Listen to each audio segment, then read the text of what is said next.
Welcome to the deep dive. You've sent us some really fascinating stuff. Yeah. Legal documents, news articles, even a case file. Looks like we're diving into a real-life mystery today. Oh, definitely a mystery. The story of the Circleville Letters and the man accused of being behind them, Paul Freshour. It's a case that just captivated this small town in Ohio, and it went on for years and years. Accusations of harassment, this booby-trapped sign, and thousands of letters just filled with these unsettling claims. Yeah, from what I've seen, just glancing over this stuff, the evidence is so complex and sometimes even contradictory. Oh, for sure. So we're going to try to break down the timeline, examine the key players, Yeah. and try to understand how a simple sign on a fence post turned into a saga that's somehow still going on today. What's really fascinating to me is that this case, it isn't just about a series of these strange events. Yeah. It makes you question how reliable evidence can really be, Oh, total. especially in a small town where, rumors and speculation can just run rampant. For sure. So let's set the scene. We're in Circleville, Ohio, a quiet rural town. Right. What can you tell us about the environment where this all began? So picture a place where everybody knows their neighbors, news travels fast, and secrets are hard to keep. That's Circleville in a nutshell. And it was in this, seemingly peaceful environment that this school bus driver named Mary Gillespie became the primary target of this just relentless harassment campaign. Wow. And it all started with those letters, right? Yeah. The infamous Circleville Letters. Yeah. What do we know about them? So the letters started appearing in 1977, and they were anything but friendly. They were anonymous and filled with these accusations about affairs and just scandalous gossip. They were sent to various residents of Circleville, and, they were stirring up all sorts of trouble. But Mary Gillespie, she was the main recipient. Okay. And the content of the letters she received was particularly disturbing. Okay, so we have these anonymous letters filled with gossip and accusations circulating in this small town. Right. It sounds like a recipe for just paranoia and suspicion. Oh, absolutely. Was there anything in the content of these letters that pointed to a specific motive or a potential suspect? Well, the letters themselves were pretty consistent in their focus on personal scandals and alleged affairs. So they seemed designed to sow discord and just distrust among the residents of Circleville. One theory is that the writer was someone deeply embedded in the community, someone who had a personal grudge against Gillespie or others in the town. Yeah, it's like they were trying to tear the town apart from the inside using these letters as weapons. Exactly. Did the letters themselves ever contain any direct threats, or were they more about spreading rumors and creating this chaos? Well, while most of the letters focused on gossip and accusations, there was a significant escalation around Christmas of 1982. That's when Mary Gillespie received a letter that went beyond just spreading rumors. Okay, what was different about this letter? This one warned Gillespie to marry Gordon Massey or face consequences. It even went so far as to say that she would have to visit all the school bus stops ahead of her daughter to remove signs by March 1st. Hold on, so the letter writer was threatening to put up signs about her daughter if she didn't marry this Gordon Massey. Yeah. That's a pretty disturbing turn of events. Did anything come of that threat? Chillingly, it seems the threat wasn't empty. On February 7, 1983, Gillespie found a sign on her bus route. Uh-oh. The sign had vulgar language about her daughter, and it was attached to a box. This is where things start to get really unsettling. What was in the box? The box contained a loaded .22 caliber pistol rigged to fire when the sign was removed. This wasn't just harassment anymore. It was a clear attempt to cause serious harm, possibly even to kill Mary Gillespie. So we've gone from anonymous letters to a potential murder attempt. It sounds like the investigation must have really kicked into high gear at this point. Did the police have any leads on who might be behind the letters and the booby trap? Well, the police were able to trace the gun back to Paul Freshour, a co-worker of Gillespie's husband. He was arrested and charged with attempted murder. That's an interesting connection. Was there any evidence linking Freshour to the letters themselves, or was the gun the only link? The prosecution's case relied heavily on a collection of 39 letters sent to Gillespie. These letters were admitted into evidence during Freshour's trial, even though they didn't contain any direct threats to kill. Okay. The judge allowed them to be used to show Freshour's state of mind and potential motive. So even though there weren't any explicit death threats in those letters, the prosecution argued that they demonstrated a pattern of harassment and obsession that pointed to Freshour's intent to harm Gillespie. Exactly. The prosecution's theory was that Freshour was behind the entire letter-writing campaign and that the booby trap was meant to be the culmination of his escalating harassment. But the defense argued that the letters were prejudicial and that their admission into evidence unfairly swayed the jury against Freshour. I can see how that could be a point of contention. Admitting evidence that doesn't directly relate to the crime but might make the jury view the defendant in a negative light could definitely raise concerns about a fair trial. Did the defense present any arguments against the admissibility of these letters? The defense cited legal precedents, emphasizing that evidence of other acts can only be used under very specific conditions, and the jury needs clear instructions on how to consider such evidence. They argued that the letters could have led the jury to assume guilt based on Freshour's character or anger towards Gillespie, rather than concrete evidence he intended to kill her. It sounds like there were some really complex legal issues at play here. What about the other letters, the ones that weren't part of those 39 admitted into evidence? Right. Did they play any role in the trial? This is where things take a controversial turn. During the trial, the judge ruled that if Freshour testified, the prosecution could introduce potentially thousands more letters as evidence. Wait, thousands more letters? That seems like an overwhelming amount of information, especially if many of them weren't directly related to the attempted murder charge. What was the reasoning behind this ruling? The judge's rationale was that these additional letters could shed further light on Freshour's motive and intent, but the defense saw it as a tactic to intimidate Freshour and prevent him from testifying in his own defense. So he was basically facing a choice: stay silent and let the jury wonder or speak up, and risk being buried under a mountain of potentially irrelevant and prejudicial letters. What did Freshour decide to do? Faced with this dilemma, Freshour ultimately chose not to testify, fearing that the sheer volume of letters, even if they didn't directly prove his guilt, would create an insurmountable bias against him in the eyes of the jury. It sounds like he was caught in a real catch-22. But if he didn't testify, did the defense present any other evidence to challenge the prosecution's case? Despite their objections to the letters, the defense maintained that Freshour wasn't the author and pointed to the lack of explicit death threats as a key factor. They also argued that the prosecution failed to establish a clear motive for Freshour to want to kill Gillespie. So we've got this complex legal battle over the admissibility of evidence, questions about motive, and a defendant who chose not to testify. What was the outcome of the trial? After all the arguments and evidence were presented, the jury found Paul Freshour guilty of attempted murder. He was sentenced to 7 to 25 years in prison. It sounds like a pretty open and shut case, right? A man is found guilty, sentenced, and sent to prison? You'd think so. But that's not where this story ends. Remember those thousands of letters that were looming over the trial? Yeah. Well, even after Freshour was incarcerated, the letters kept coming? Wait, what? If Freshour was the one sending the letters, how could they continue after he was locked up? This is getting complicated. That's the question that has haunted this case for decades. The fact that the letters continued raises serious doubts about whether Freshour was solely responsible for the letters and the booby trap. Was someone else involved? Was Freshour directing someone from prison? Or was he completely innocent all along? It's a twist that throws the entire case into a whole new light. If Freshour wasn't the only one involved, then who else could have been behind those letters and that terrifying booby trap? Did any other suspects emerge during the investigation? Freshour's post-conviction appeal brief mentions that a private investigator uncovered a potential witness who claims to have seen someone else with Freshour's gun the night before the incident. That's huge.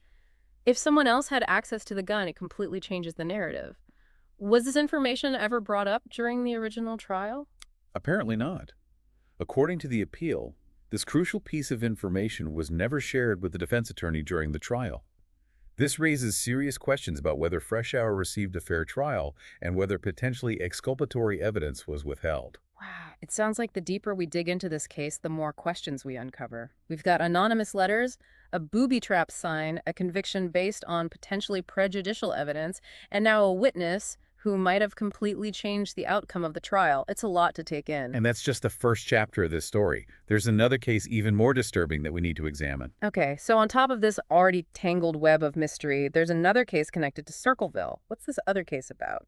In 1997, a horrifying crime shook the town, the rape of an 11-year-old girl. Oh, that's awful.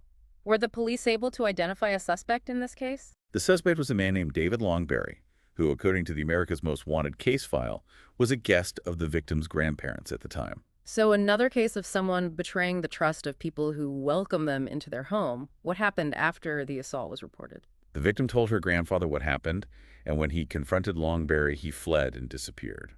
For years, he was a fugitive from justice. Did they ever catch him? Not exactly. Years later, in 2005, there was a break in the case when a tip suggested Longberry might be working as a truck driver. Authorities launched a renewed search, but it led to a tragic discovery. What did they find? In 2007, police uncovered a heartbreaking truth.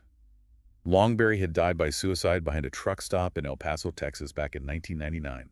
He was never brought to justice for his crimes. So we have two cases, two men accused of terrible crimes, and both shrouded in mystery and unanswered questions. It's fascinating, yet also deeply troubling to see how these events unfolded in a seemingly quiet town like Circleville. What's particularly interesting is how both cases raise serious questions about the reliability of evidence and the search for truth in a small town. We have anonymous letters accusations swirling around, and potentially crucial information about Fresh Hour's gun that never made it to court. It makes you wonder how many other details might have been overlooked or ignored. And then there's the fact that the letters continued after Fresh Hour was in prison. It really makes you question the entire narrative of that case. If he wasn't sending them, then who was, and why? Was it someone trying to frame him, or was there another motive entirely? If we connect these cases to the bigger picture, you have to consider the pressures and dynamics of a small, tight-knit community like Circleville. Was there something going on beneath the surface, some simmering tension or long-held grudge that fueled these actions? We may never know for sure. It seems like these cases are more than just isolated incidents. They're glimpses into the darker side of human nature, and they make you think about the secrets and complexities that might be hidden beneath the surface of any community, no matter how peaceful it may seem. Absolutely. And what's even more intriguing is the possibility of a connection between the two cases. Maybe there's a thread that runs through both stories, something that ties them together in a way we haven't fully grasped yet. That's a really interesting thought. We've seen how both cases involve themes of betrayal, hidden truths, and a desire to inflict pain and chaos. It's almost as if there's a common thread of darkness running through both stories, connecting them in ways we're only beginning to understand. I think that's a great place to pause for now. We've laid the groundwork, explored the initial mysteries, and raised some important questions, but there's still so much more to uncover. You're right, we've only scratched the surface of these complex cases. But now it's your turn to take the reins. You have the information, the context, and the unanswered questions. What stands out to you about these cases? What connections do you make, and what will you investigate further? It's fascinating how these two seemingly separate cases happening years apart Hmm. both hinge on this idea of anonymity and its power to embolden people. In the Fresh Hour case, the writer was able to operate in the shadows for years, using those letters to manipulate and torment an entire town. And with Longberry, we see how anonymity in the form of life on the road allowed him to evade capture for years, living with this terrible secret while the victim and her family searched for answers. Anonymity can be a shield, allowing individuals to act out their darkest impulses without fear of immediate consequences. It's a theme that runs through both of these stories, raising questions about the psychology of those who seek to harm others from a position of hidden power. Speaking of psychology, I keep coming back to those letters in the Fresh Hour case. The content, the sheer volume of them, it all points to a very specific type of personality, wouldn't you say? Absolutely. The writer clearly had this obsession with control, manipulation, and revenge. They weren't just content with spreading rumors. They wanted to see those rumors have a real impact on people's lives. Right. And the fact that they targeted Mary Gillespie so relentlessly, focusing on her personal life, her alleged affairs, and even threatening her daughter, it suggests a deeply personal vendetta, wouldn't you agree? It's certainly possible. Perhaps the writer felt wronged by Gillespie in some way, or maybe they saw her as a symbol of something they wanted to destroy. Or maybe they just enjoyed seeing her suffer, watching her life unravel as those letters spread their poison throughout the town. It's a chilling thought. It is. And the fact that the letters continued even after Fresh Hour was imprisoned raises even more questions about the writer's motives and their connection to the events in Circleville. Yeah, if it wasn't Fresh Hour sending those later letters, then who was it? Was it someone who believed he was innocent and was trying to draw attention to the flaws in the case against him? Or perhaps it was someone who had a personal grudge against Fresh Hour and saw an opportunity to further punish him by making it seem like he was still tormenting the town from behind bars. It's also possible that the later letters were the work of a copycat, someone inspired by the original Circleville letter writer who saw a chance to create chaos and fear in a community already on edge. There's also the question of those thousands of letters the judge was willing to allow into evidence if Fresh Hour testified.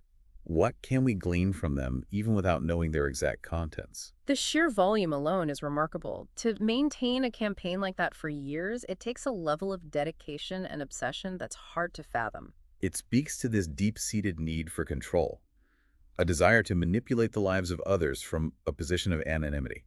And the fact that the writer was willing to risk exposure to spend years crafting and sending these letters suggests that the payoff, whatever it was, must have been significant to them. But what was that payoff? What did they hope to achieve? Were they simply trying to ruin lives for their own amusement, or was there a more specific agenda at play?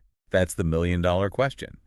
It's possible they were motivated by a personal vendetta, as we discussed earlier.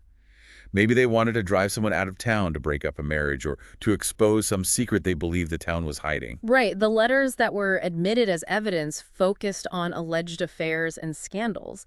It's possible the writer was obsessed with morality, trying to expose what they saw as hypocrisy or wrongdoing within the community. But there's also a darker possibility to consider that the writer derived a sadistic pleasure from inflicting pain and suffering on others. That the act of writing and sending those letters, of watching the town descend into paranoia and suspicion, was its own reward. That's a terrifying thought, to think that someone could find joy in the destruction of lives and the erosion of trust and community.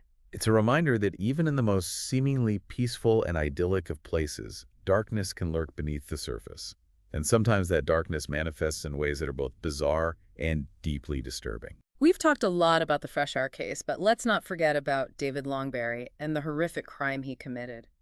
His story takes us to a different kind of darkness, a violation of innocence that leaves lasting scars.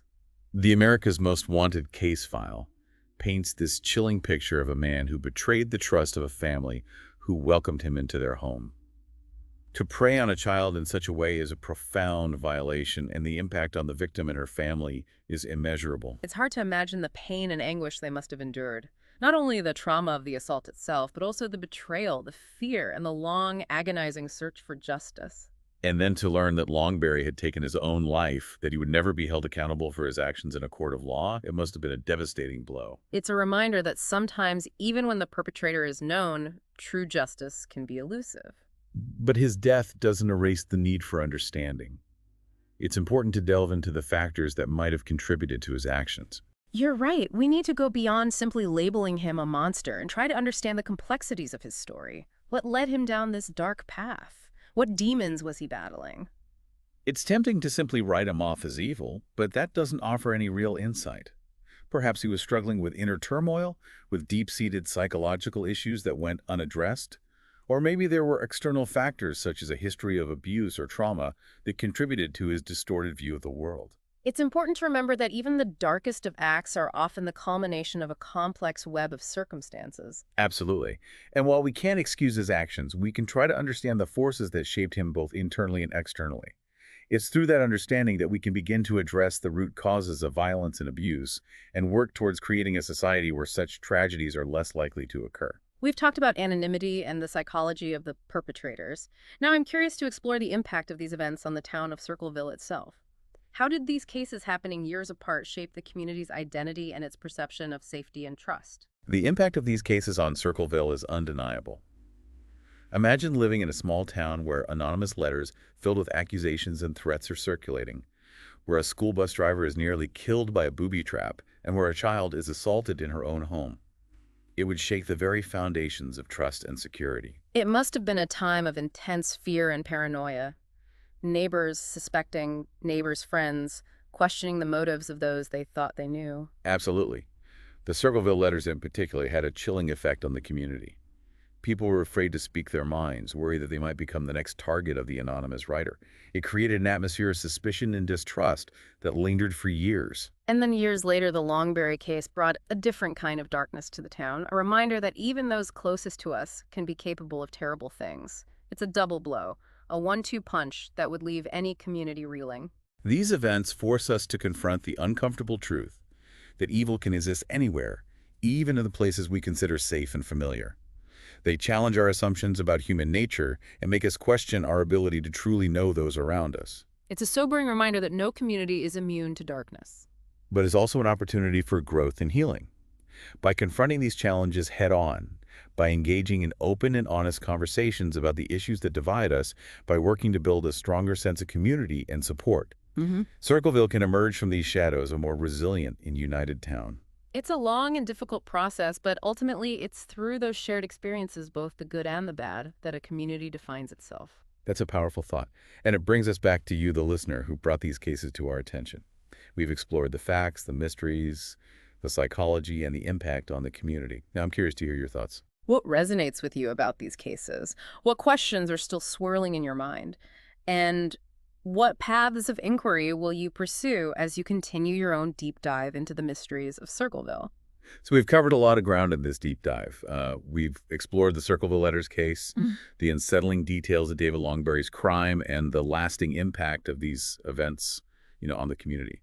And what's really striking is how these cases, while they're distinct, in their details, Right. they share these common threads that raise broader questions about human nature, justice, and the search for truth. Yeah, we've talked about the power of anonymity, the Yeah. psychology of, those who seek to harm others, the challenges of uncovering the truth, and the long road to healing for those affected by these crimes. But perhaps one of the most intriguing aspects of these stories is the role that the town of Circleville itself plays. It's more than just a backdrop. It's a character in its own right, shaping the events and influencing the lives of those who live there. It's like Circleville has this hidden personality, this dark undercurrent that has been brought to the surface by these events. Exactly. And as we've discussed, small towns often have their own unique dynamics, their own unspoken rules and hidden tensions. Secrets can fester in such environments, and grudges can be held for generations. Think about those anonymous letters. They thrived on gossip, on the whispers and rumors that circulate in a tight-knit community. The writer clearly understood the power of those whispers, how they could plant seeds of doubt and suspicion, how they could turn neighbor against neighbor. It's almost as if they were weaponizing the very fabric of the community, using its interconnectedness to spread their poison. And it's not just the letter writer. David Longberry's crime also speaks to the complexities of small-town life. He was a guest in the victim's grandparents' home, someone they presumably trusted. Right, it's a violation that goes beyond the individual act. It's a betrayal of the unspoken bonds of community, the assumption that those within our circle are inherently safe and trustworthy. These cases force us to confront the uncomfortable reality that darkness can exist anywhere, even in the places we consider most familiar and secure. They challenge our notions of safety and make us question our ability to truly know those around us. It's a sobering thought, but it's also a reminder that we can't afford to be complacent. We need to be vigilant, not just in protecting ourselves and our loved ones, but also in fostering a culture of transparency and accountability within our communities. Absolutely. Yeah. We need to be willing to have those difficult conversations, to challenge injustice and inequality, and to create an environment where secrets don't have the power to destroy lives. And that brings us back to you, the listener. You've journeyed with us through the dark and winding paths of these two unsettling cases. You've grappled with the complexities, the unanswered questions, and the lingering sense of unease that these stories evoke. Now, armed with the knowledge you've gained, it's your turn to continue the exploration. What new connections will you make? What avenues of investigation will you pursue? The truth is out there waiting to be uncovered. Don't let the mystery end here. Keep digging, keep questioning, and keep searching for answers. And remember, the pursuit of truth isn't always about finding definitive answers. Sometimes it's about asking the right questions, challenging assumptions, and shedding light on the darkness, even if it doesn't completely dissipate. Thank you for joining us on this deep dive into the heart of Circleville. Until next time, keep exploring, keep questioning, and keep the conversation going.